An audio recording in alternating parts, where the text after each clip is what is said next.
He'd brag about how he would crush ED medicine and chase it with an energy drink so he could go all night. This is obviously before you got married. You just referred to a mentally ill viewer who accused me of a sex crime 20 years ago. And of course, it was not true. I'd never met the person. But I do agree with you that being accused falsely is one of the worst things that can happen. Well, let's be honest. We all knew that Matt Gaetz would never let the vote get to 18. The only person on screen right now who's been falsely accused of a terrible sex act. You were accused of something that you did not do, and so you know what this feels like. You know the pain it can bring to your family, and you know how it just puts people on defense when you're accused of something so salacious and awful. I just saw our Matt Gaetz interview. That was one of the weirdest interviews I've ever conducted. That story just appeared in the news a couple of hours ago. And on the certainty that there's always more than you read in the newspaper, we immediately called Matt Gaetz and asked him to come on and tell us more, which, as you saw, he did.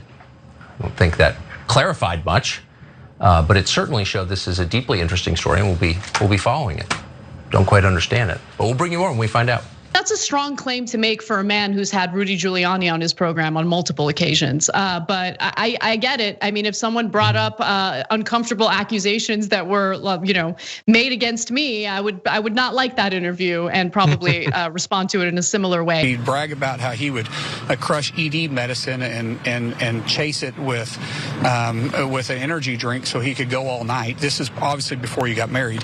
And so when that accusation came out, no one defended him, and then no one on the media would give him a time of the day. All of a sudden, he found fame because he opposed the Speaker of the House back in November, and he's always stayed there. And he was never going to leave until he got this last moment of fame by going after a motion to vacate. Different issues. I'm not going to judge other guys' issues. Okay, so it is what it is, and it doesn't. Anyway, I'm not gonna get into the details. Why are you so uncomfortable with this? Because what am I gonna talk about his issues with? Hey, you can't get the, come on. I mean, he apparently likes to talk about it. Apparently all over Congress. But anyways, so work on it. I agree with your therapist probably, Matt. Anyways, so, and by the way, if one of the girls wasn't underage, I wouldn't care about that story at all. I couldn't care less about Matt Gaetz's dating life. I think all that stuff is irrelevant, right? Did you watch McCarthy during the speaker's vote? I know many of you were in the halls of Congress during that vote. I haven't seen someone assume that many positions to appease the crazy Republicans since Stormy Daniels. It only goes downhill from here, people. I mean, come on. Well, let's be honest. We all knew that Matt Gaetz would never let the vote get to 18. That was so savage. Elbow from the sky.